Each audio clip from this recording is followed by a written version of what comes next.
A gente tá passando por um momento complicado que é a tal da guerra na Ucrânia, né? Total. Ele falou alguma coisa sobre? Então, essa guerra na Ucrânia, ela tem uma consequência no espaço gigantesca, cara. No espaço?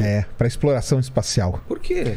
Gigantesca. É a primeira vez que nós estamos tendo uma guerra onde um dos protagonistas, assim, é uma grande nação envolvida com o espaço, que é a Rússia.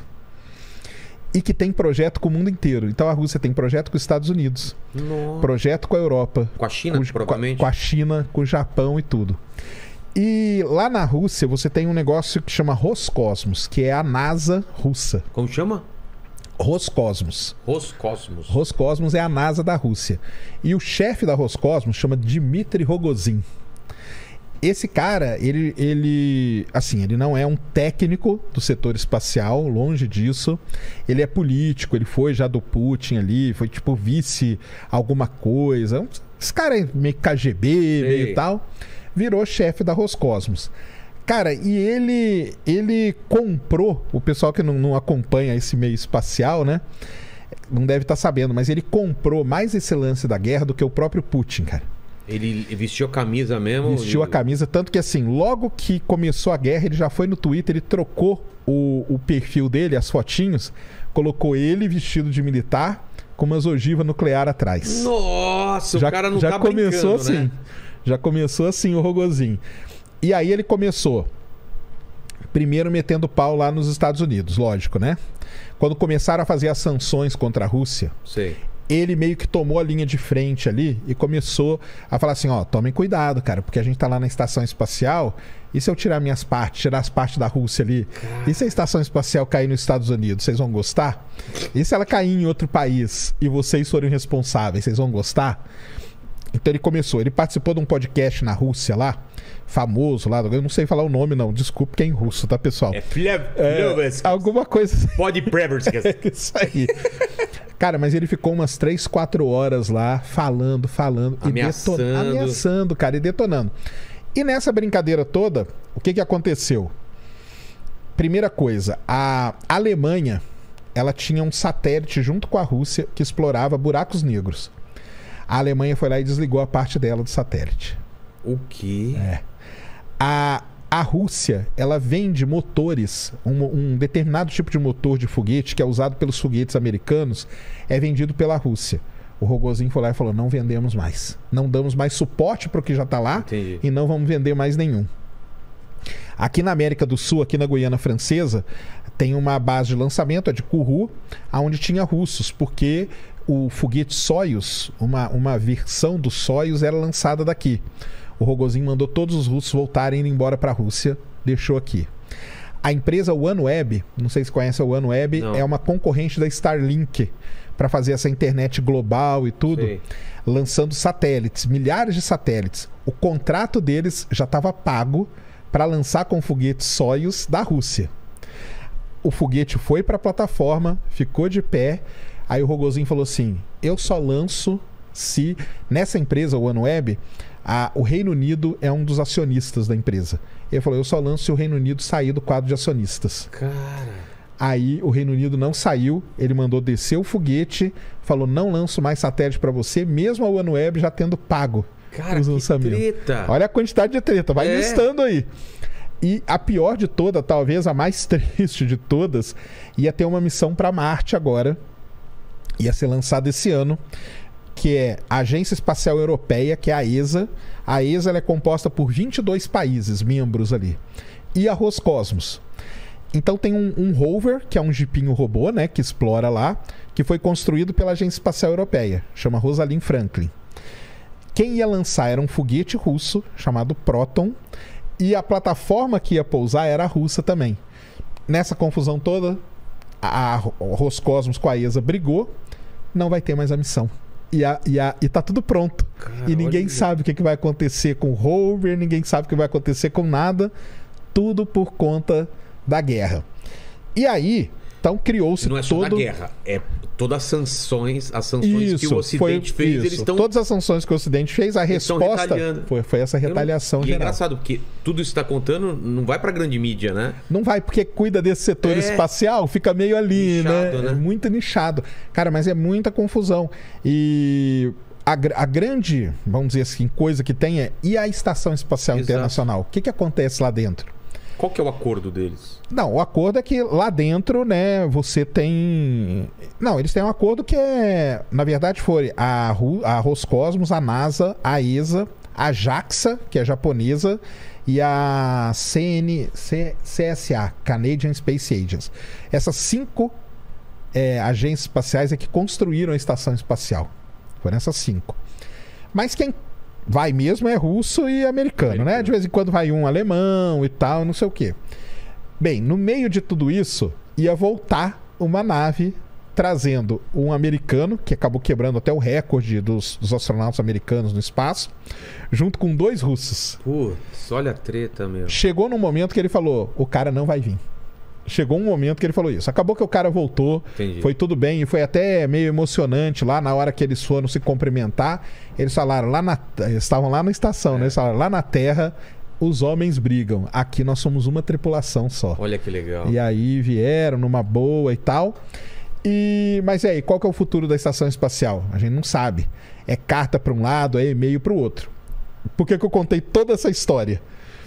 Porque quem que entrou no meio de tudo isso? O Elon Musk. Ah, é? Exatamente, cara. Ele não podia ficar de fora. Qual que é a cara, aí ele começa a twittar, né? Aí nisso tudo, o Rogozin falou assim, os Estados Unidos que voem com aquelas vassouras espaciais deles. E agora nos lançamentos da SpaceX, na hora que tem a contagem regressiva, e dá o lift-off lá, né? Sim. Que lançou. Aí o cara lá, o narrador fala, lançou mais uma vassoura espacial. Dando uma cutucada. Dando uma cutucada do lado e do outro. E aí, cara, o Elon Musk começa a twittar, cara. Twittar em russo, entendeu? Nossa. E dá umas espetadas aqui, umas espetadas ali. A gente pode ter uma terceira guerra mundial por causa do Elon Musk no Twitter, então. Praticamente. Então, assim, vamos dizer... Tem esse lado todo triste da guerra aí que está acontecendo, que está gerando essa confusão toda. No setor espacial, assim, é muito terrível mesmo o que está acontecendo. A Rússia, ela meio que está se isolando. Porque ela está se isolando. Ela não... Dificilmente a ESA vai fazer acordo com ela de novo, por causa dessa confusão toda. A China, você vê que a China ela fica meio ali, meio que não fala muito, né? Meio dúbia, né? Meio dúbia. Segundo... As últimas notícias aí é que vai fortalecer a relação China e Rússia, pelo menos na parte espacial. Mas cria uma confusão, né, cara? Agora vamos ver como vai ser o desenrolar aí de tudo isso, né? Total. Para poder entender como que vão ficar as coisas. Mas foi aí passando uns momentos tensos aí, viu? Mas é engraçado porque eu tinha uma ideia de que a Rússia estava totalmente defasada. Então ela ainda tem tecnologia de ponta. Não, ela é muito boa. Na parte espacial. Poxa. É mesmo? Não, a Rússia é a segunda melhor, né, cara? Assim, no setor espacial não tem, cara. Os foguetes Soyuz voam há muito tempo. A Rússia ficou 11 anos, que é só ela que levava astronauta para o espaço, cara. E por que isso? Até porque os Estados Unidos, em 2011, aposentou os ônibus espaciais. Sem ter um backup de outra tecnologia? Sem ter um backup, mas querendo investir em empresas. E aí que entra a SpaceX na história e a Boeing também para desenvolver as coisas e tal. Só que foram 11 anos até a SpaceX lançar o ano passado, né, o foguete com os astronautas de novo. Nesse período, os Estados Unidos lançavam astronauta para o espaço pagando assentos na nave Soyuz da Rússia. Olha só. $80 milhões por assento.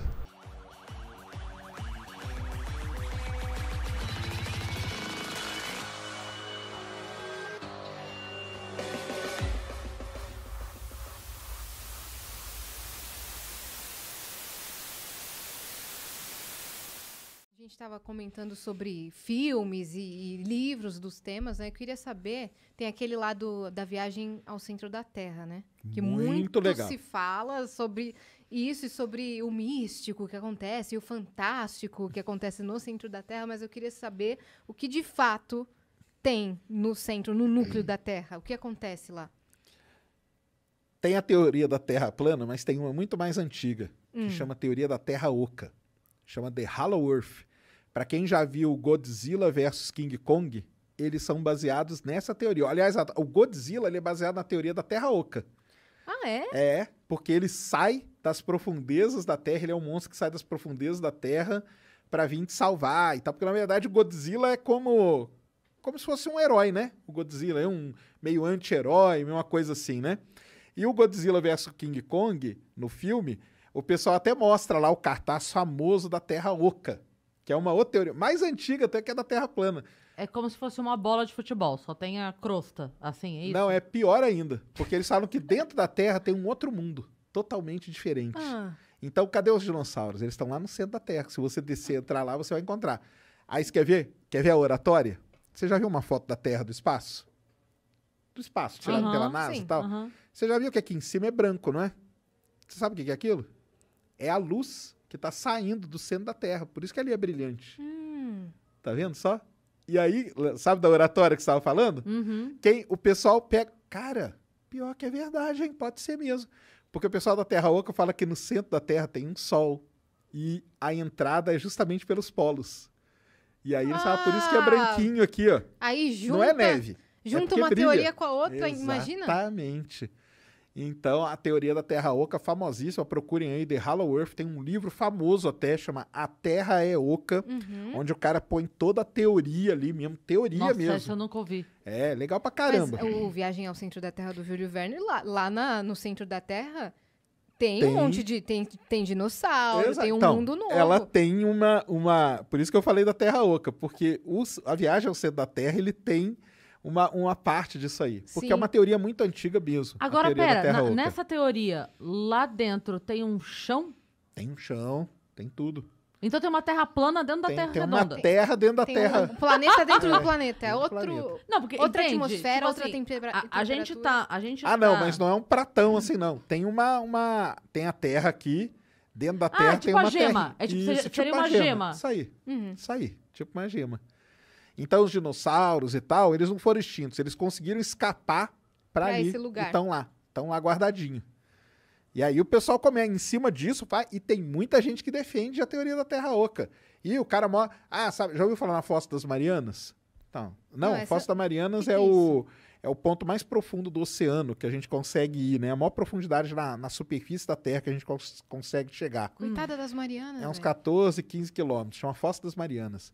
E o pessoal fala, a Fossa das Marianas é uma rachadura que tem ali pro pessoal acessar, entendeu? A Terra Oca. Mas não tem nada dentro da Terra, não, pessoal. Isso aí a gente já sabe. Por isso que a gente consegue sentir terremoto aqui no Brasil, mesmo ele acontecendo do outro lado do mundo. A Terra tem camadas, então tem manto, núcleo, tem tudo... não tem nada assim o que a ciência fala mesmo, não tem nada de extraordinário. Por isso tem os vulcões, né? Então, por aí vai, não tem... Mas até Terra... no filme eles entram por um vulcão, né? No filme eles jogam a cápsula por dentro do vulcão, porque o vulcão ele é um duto, né? Até as profundezas lá do manto. Isso aí é beleza. Eu assistia, eu lembro que eu assisti esse filme, que é como se fosse uma releitura do livro, né? É mais fantástico ainda. Eu ficava, meu Deus, será que dá pra fazer isso? Caramba, e se eu for pra Itália? Né? Aí eu tava transmitindo outro dia, tem um vulcão famoso que entrou em erupção agora, já faz mais de um mês que tá lá, o Cumbre Vieja, lá em La Palma, né? Ele tá detonando lá, e eu tava transmitindo a explosão do vulcão, e um cara na live veio e falou assim, sério mesmo. Falou, e se a gente jogar uma cápsula ali dentro do vulcão? Falei, cara, joga ela pra ver. Irmão, a cápsula nunca chega mais vai lá, voltar, os caras não conseguem nem chegar perto do vulcão, chega lá pra jogar. Se você chegar pra jogar a cápsula, já tá ótimo, entendeu?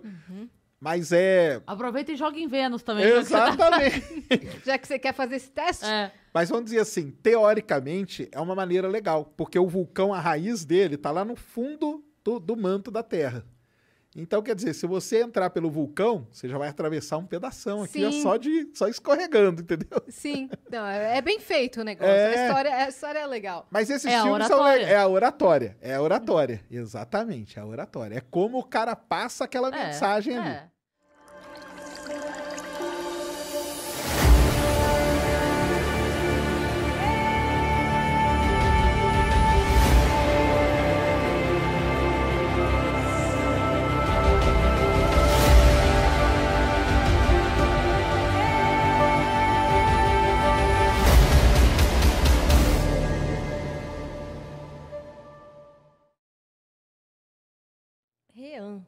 Ele mandou 10. Serjão e Ned, boa noite, vocês são fera. Serjão, você assistiu Moonfall, a ameaça lunar? Se sim, aquela teoria maluca do filme sobre a Lua existe? Ou é pira do diretor? Abraço e sucesso a vocês.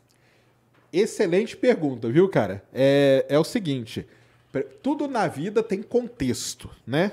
Então, aquele diretor lá é o Emmerich, tá? Para quem não sabe quem é o Emmerich, ele é o mesmo cara que dirigiu, olha só, ó, Independence Day, O Dia Depois do Amanhã, 2012... Só filmão, hein? Godzilla, tudo foi o Emmerich. De destruição. É só filmão. Mas tudo só filme de destruição, de catástrofe. Mas agora que tem um ponto aqui muito curioso. 2012, o filme que o Emmerich dirigiu, é um filme baseado em uma teoria de conspiração, que era o fim do mundo que ia acontecer lá no calendário maia. Godzilla, para quem não sabe, cara, Godzilla é baseado numa das teorias de conspiração mais famosas do mundo. Aliás, muito mais famosa que Terra plana, que é da Terra Oca, The Hollow Earth, de que a Terra ela é oca e ali dentro vivem seres e tudo mais que defendem a Terra. Por isso que o Godzilla ele sai para defender quando tem alguma coisa e tal. Quem já viu Godzilla tá ligado no que eu tô falando. Então, Godzilla, baseado em teoria da conspiração. 2012, baseado em teoria da conspiração. Independence Day, nem preciso falar, né? Nos ETs visitando a Terra. E o Moonfall é baseado numa teoria conspiratória muito maneira também, que existe, tá? Que é que a Lua, no lado oculto da Lua, no lado que a gente não vê, lá teriam seres alienígenas esperando o momento certo de jogar a Lua na Terra para acabar com a vida aqui na Terra e tal e tudo mais. Só que, não vou dar spoiler do Moonfall, né? Porque ele dá uma mudada nessa teoria um pouco, é o que ele faz normalmente também, ele muda um pouquinho as teorias. O próprio 2012, ele fala muito pouco do calendário maia, você pensa que ele vai falar pra caramba, mas ele nem fala tanto assim. E no Moonfall também ele muda um pouco essa teoria, só que ele muda para um negócio muito mais legal, entendeu? Eu achei muito mais legal. A galera da minha casa, que deve estar assistindo aqui agora, deve estar querendo me matar, porque eu levei eles no cinema e eles acharam o filme horrível, entendeu? E assim, o filme não é muito bom mesmo. Mas é porque se você for assistir com esse contexto conspiratório e desse cara, do diretor, aí você sabe o que você vai esperar. Mas assistam, tá? Na verdade, 2012 foi mais comentado, não o filme, mas a teoria em si, nos grupos de família do WhatsApp, porque todo mundo desespera. Exatamente. Ai, e o filme 2012, o nome do filme é baseado numa teoria de conspiração, mas o filme mesmo é baseado em outra, que é quando o Yellowstone vai explodir. Ele é um super vulcão, quando ele explodir vai acabar com a Terra, tal, e não sei o quê. E tem até um podcaster, né? Nem se falava tanto, aliás, se falava sim, mas tem um podcaster lá naquele filme, que é o cara que fica lá na beira do vulcão transmitindo lá, é hoje, vai acabar o mundo, vamos correr. É muito legal. Assistam 2012 também. Aliás, assistam todos, cara. O filme é bom. Então, o que o pessoal falou? Bem, nós vamos ter que bolar uma outra maneira de fazer espelho.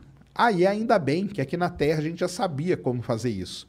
Então, se você vê a imagem do James Webb, ele não é um espelho único, não é um vidro único.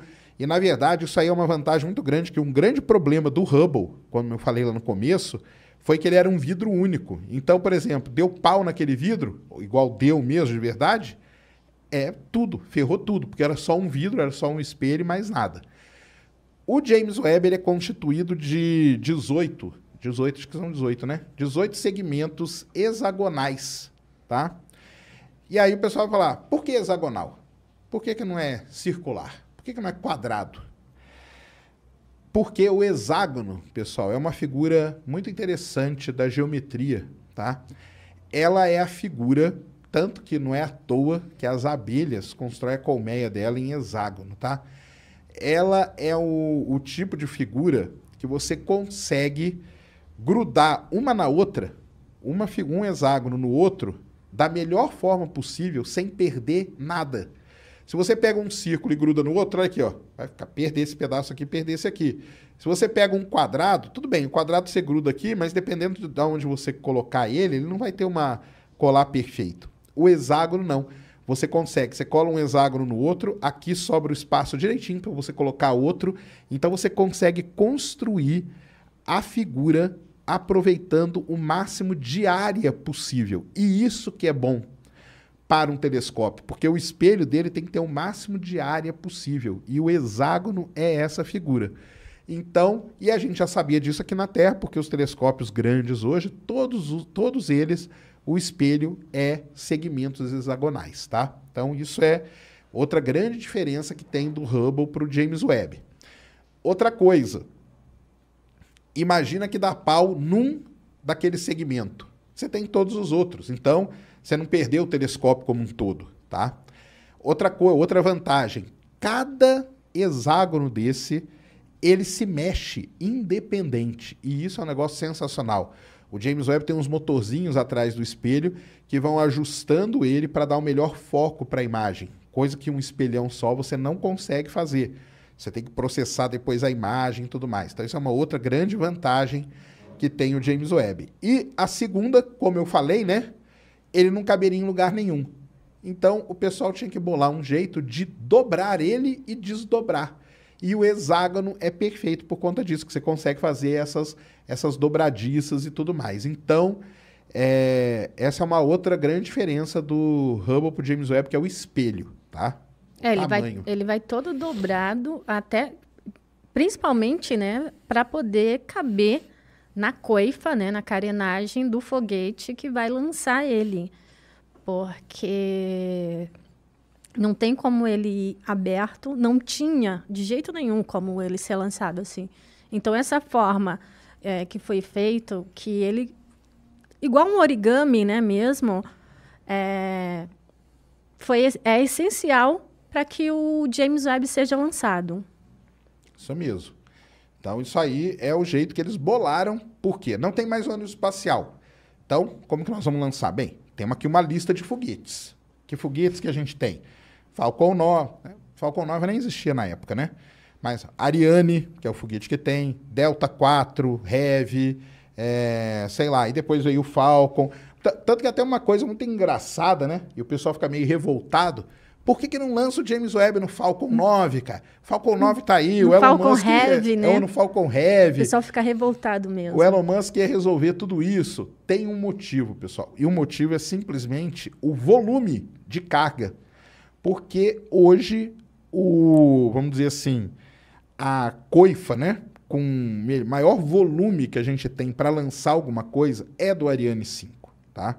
Então, a única que cabe o James Webb. Não existe outra, não existe.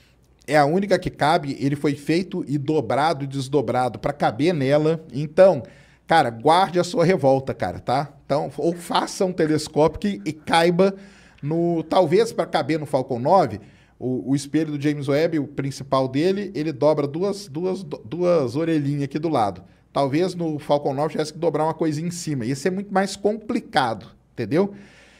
E daqui a pouco nós vamos falar, o grande problema do James Webb, esse atraso todo que está tendo, não é do foguete, tá? Tem uma pequena parte que é do foguete, mas não é. O foguete não tem nada a ver com isso, então fiquem tranquilos aí. Bem, tem uma outra coisa do espelho. Se alguém já viu o espelho do James... Nossa, agora que eu vi meu ônibus espacial, ficou meio capengão aqui. Se alguém já viu o espelho do James Webb, você vai ver que o espelho dele é dourado. Parece que é um espelho feito de ouro, né? Parece não, ele é feito de ouro, tá? E por que ele é feito de ouro? Então vamos lá, o espelho do James Webb, ele é feito de berílio, que é um material que seria, no caso do Hubble, é o alumínio. No caso do James Webb é o berílio, que é um material muito melhor que o alumínio para você fazer um espelho. E aí eles cobriram o espelho com uma fina película de ouro. Por que eles fizeram isso? Aí vamos voltar no objetivo dele. Qual que era o objetivo dele? Observar no infravermelho. E o ouro é o melhor metal que a gente tem para refletir a luz infravermelha. Então, não é que ele é dourado para a NASA estar ostentando, não é que ele é dourado porque é bonito que ele é dourado. Por isso que ficou caro, de ouro. Não é porque é de ouro que ficou 10 bilhões de dólares, não é isso. O ouro está ali porque o ouro é o melhor metal para refletir o infravermelho. Como ele é um telescópio no infravermelho, então colocaram aquela uma fina camadinha de ouro nele, que dá aquele charme que fica bonitão mesmo, aquele 18 segmentos ali dourados do James Webb. Então, essa é a questão do espelho dele, tá? O funcionamento dele ele é bem parecido com o Hubble. Ele tem um espelho primário, que é esses 18 segmentos. Depois ele abre uma haste assim, na ponta tem um espelho secundário, que também é de ouro. Então a luz vai bater no espelho primário, vai bater no secundário e vai entrar num buraco que ele tem no meio. Quando você vê o espelho do James Webb, você vai ver que ele tem os segmentos aqui, no meio tem um buraco. O que é aquele buraco ali? É onde a luz vai entrar e ali atrás estão todos os instrumentos do James Webb, que vão fazer a coleta dos dados e depois mandar esses dados aqui para a Terra para os astrônomos trabalharem, tá? Então, acho que isso aí é o espelho, né? Sim. E esse espelho, eu acho que é uma inovação do James Webb que eu acredito que vai ser usado em futuros telescópios. Ah, com certeza. Com certeza. A Nesh falou um negócio importante, que ela falou a palavra correta. O grande problema do James Webb é isso, tá, pessoal? Ele é um negócio muito inovador. Então, até então, ninguém tinha mandado para o espaço, aliás, nem mandou ainda, lembrando, um espelho que fosse feito por segmentos e que fosse dobrado e que fosse, né, coberto por ouro. Então, o James Webb ele vai tendo várias inovações e é isso que começa, se você pegar a história desde o início do James Webb, tudo isso começa a criar pequenos atrasos no cronograma dele, tá? Então, vamos lá fazer o espelho dele. Pô, legal, cara. Ah, fácil, né? Fácil nada. Deu problema na hora de fazer o espelho, deu problema nesses motorzinhos, deu problema na hora de cobrir, deu problema na hora de cortar, deu problema na hora de colocar, porque ninguém podia encostar a mão, era tudo uns robôs que faziam a colocar a estrutura, porque ele foi colocado numa estrutura. Pô, eu lembro disso aí há muito tempo. Eu lembro quando saiu na NASA, assim, o primeiro segmento do espelho do James Webb é colocado no lugar. Eu falei, caramba, agora vai, não sei o quê. E estamos aí até hoje, né? Então, esse é a grande questão do James Webb. Ele é a NASA, pode xingar a NASA aí à vontade, cara, não tem problema não. Mas os caras, eles apostaram em grandes inovações e grandes coisas que estão sendo feitas pela primeira vez já para mandar para o espaço. Então, o James Webb é isso. Só que isso vai acarretando atrasos no cronograma. Na hora que você soma tudo isso, dá esses 14 anos aí que nós estamos. E por mais que a gente fique triste, chateado desses atrasos e tudo mais, é melhor atrasar do que subir e dar algum problema. Como a gente comentou no início, depois que o James Webb for lançado, não tem como consertar. Se der um problema, acabou. Isso aí. Aí a gente pode falar de uma outra diferença, né, entre o Hubble e o James Webb. Aliás, duas, né?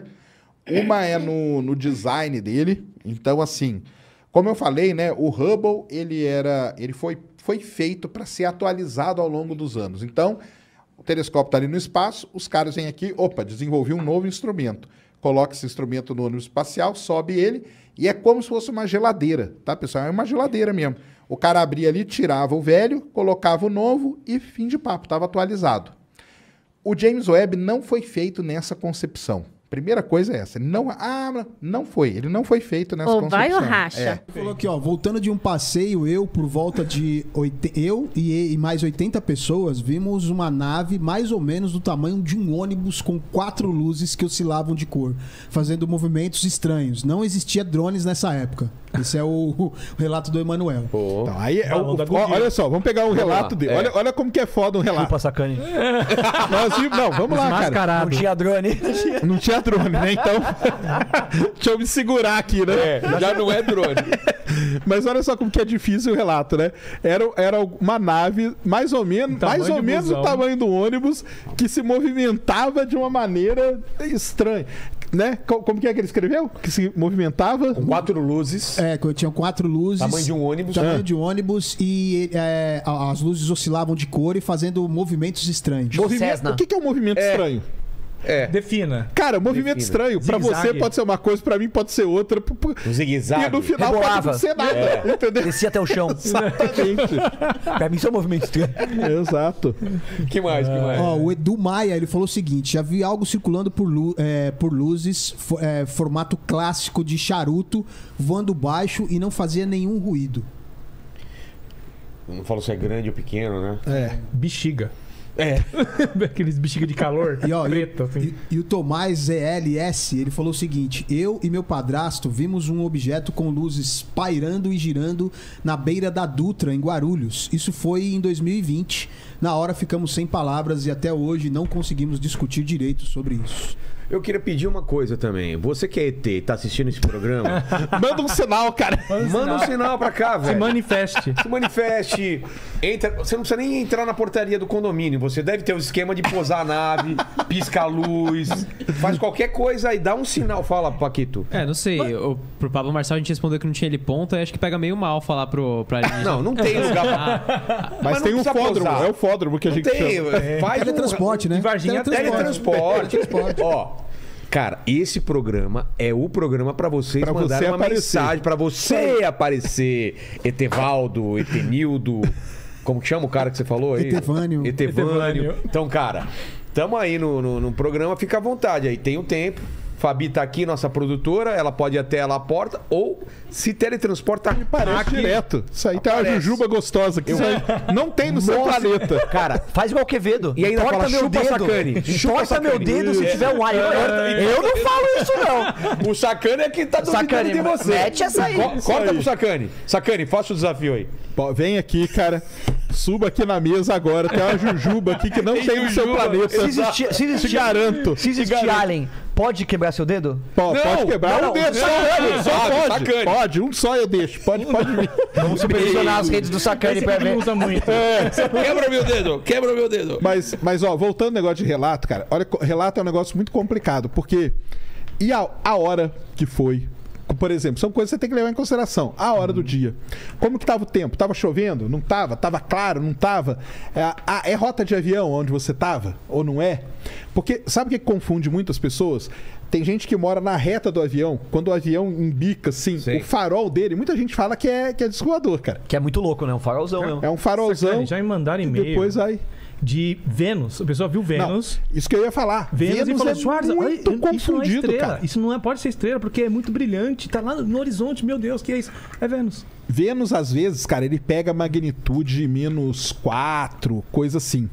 E o que acontece? Quando Vênus não pisca, cintila, né? Estrela que cintila, planeta não cintila.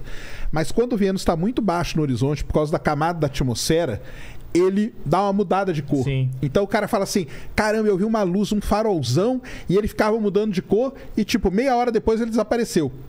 Cara, você viu Vênus, cara. Entendeu? É isso. É isso. Então, assim, cara, o grande problema que os ufólogos enfrentam é o relato, cara. Porque o relato é um negócio complicado, entendeu? E aí, tipo, esse aí que foi de 2020, pode ser até que ele lembre. Mas aquele cara lá que tava com a turma dele no ônibus, ele já não vai mais lembrar, cara. Ah, mas eu não sei agora se eu tava olhando. Será que era pro lado que o sol nascia ou que não? Porque isso faz diferença. Porque aí você pode ter uma ideia se estava sendo iluminado pelo sol ou não sendo iluminado pelo sol. As suas convicções influenciam. Muito também. Então, assim, é o grande, pra mim, é o grande calcanhar de Aquiles da ufologia, cara. É o lance do relato, cara. Porque o relato é um negócio muito complicado, viu?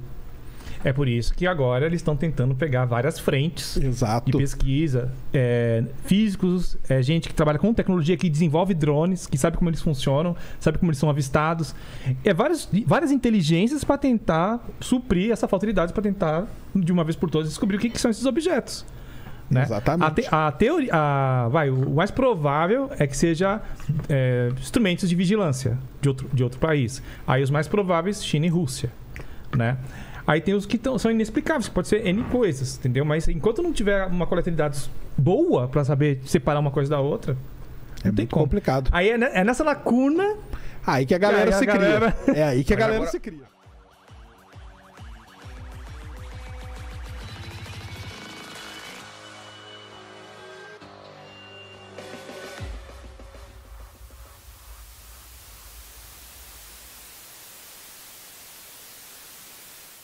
Eu já relatei aqui uma experiência que até hoje eu não tenho explicação e pra mim é muito vívido, e quanto mais passa o tempo eu falo, cara, será que eu não tava viajando? Mas, é o lance de uma bola de fogo me seguindo na estrada, lá na Terra do Fogo mesmo, atravessei, tava da Patagônia, você atravessa lá pra ilha mesmo. Tava na Terra do Fogo, tinha uma bola. Exato. Tipo, essa fase do Nário, bro. Isso aí não é normal, cara. Isso aí pode ser um raio bola, sabia, né? Sim. Não, ó, deixa eu tentar descrever. Põe pro lado aí, vou te mostrar umas fotos. Não, era fogo mesmo. Não era assim? Não, olha aqui, ó. Vê aqui, ó. Não, mostra lá na câmera de cima.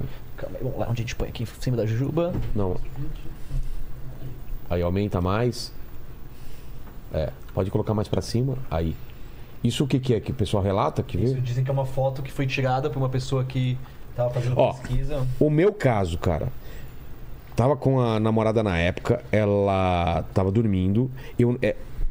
Quando você entra na Terra do Fogo lá, são estradas de terra e eu tava muito à noite e só tinha eu no caminho. Então eu já tava encanado. Falei, caramba, eu não vou chegar logo na cidade, Ushuaia e tal. E eu vejo, lá é famoso a Terra do Fogo, ela chama Terra do Fogo porque os caras avistavam os povos originais de lá fazendo fogueiras muito altas por causa do frio. Então é por isso que é Terra do Fogo. Os caras viam do mar, isso daí. Então eu via ao longe uma fogueira muito alta, alguma coisa circular, mas fogo. Era muito claro pra mim que era fogo. Ok. Sabe quando você tá andando, pega a montanha e tal, fogo lá. Só que, cara, você anda pra caramba e o fogo tá na mesma distância, na mesma posição, como se estivesse seguindo. Não ficou pra trás. E aquilo foi me incomodando. E eu falei, cara, eu não vou acordar ela porque ela vai ficar mais aterrorizada. E o negócio me seguiu há muito tempo, a uma boa distância, aquele fogo seguindo. E o negócio é treta, cara. Eu fiquei cagaço. Então, tem alguns fenômenos. Porque assim, eu não vou parar. E se for cara, eu quero muito ver e ao mesmo tempo eu tenho cagaço. Eu sou desse... Assim, eu quero ver uma nave, ver alguma coisa, mas eu, na verdade, eu não quero. Porque eu não sei o que eu vou fazer na hora. Eu quero, se vocês estiverem junto, beleza. Eu sozinho, nem a pau. Mas quais fenômenos que pode ser? Eu queria ver com o Sacani também pra ele explicar. Tem dois fenômenos que são muito comuns em relatos, cara. Que um deles é o raio bola. Famosíssimo esse. Ele dá implantação. Então, mas eu fui perseguido por uma bola dentro de uma plantação. Raio bola. Já apareceu raio bola dentro de avião. Não, raio bola ele entra dentro de avião, cara. É uma descarga elétrica. Em forma de esfera. É uma descarga elétrica. Cor de fogo? E ela aí depende. O que anda perto do trem? Do trilho do trem também? Não, esse aí é o outro. Esse aí é o fogo de Santelmo. Fogo de Santelmo também. Esse aí é um outro fenômeno. E também de cemitério. Que também é muito... Cemitério? Então, o cemitério tem um... Não, aí aquele lá é outra coisa. Aquele lá é o fogo do metano. Ah, tá. Mas esse do avião... Como assim entrar no avião? Cara, o raio bola é uma descarga elétrica. Raio é uma descarga elétrica. Isso agora só para... Não, claro que não. Isso é famoso, cara. Raio bola. É verdade mesmo? Raio bola, cara. Raio bola. Eu já tive experiência aqui na USP. Eu tava estudando dentro do IAG. Um raio bola entrou pelo corredor, cara. Entendeu? Raio bola. Ele entra dentro de avião às vezes, cara. Porque o avião às vezes passa em alguma nuvem. O que parece? É uma bola? É uma esfera. A esfera brilhando. Passando. Nossa. O Hadouken do Rio. Entendeu? É tipo um Hadouken mesmo. Mas você sabia o que era na época? Cara, eu tinha ideia do que era. Tá. Entendeu? Como eu estudava ali com o pessoal da meteorologia. Cagaço, né? Você fica, cara. Porque o negócio ele vem. Na dúvida, ele bate e tal, ele faz barulho, não sei o quê. Quem faz barulho? Faz barulho, chega a fazer barulho. Estala. É um raio, cara. É uma descarga elétrica. E ele já chegou a entrar dentro de avião. Sim, tem relatos. Ele entra dentro de casa. Então a pessoa fala assim: pô, eu vi uma navezinha alienígena dentro da minha casa. Ou um anjo. Depende da crença. Normalmente é um raio bola.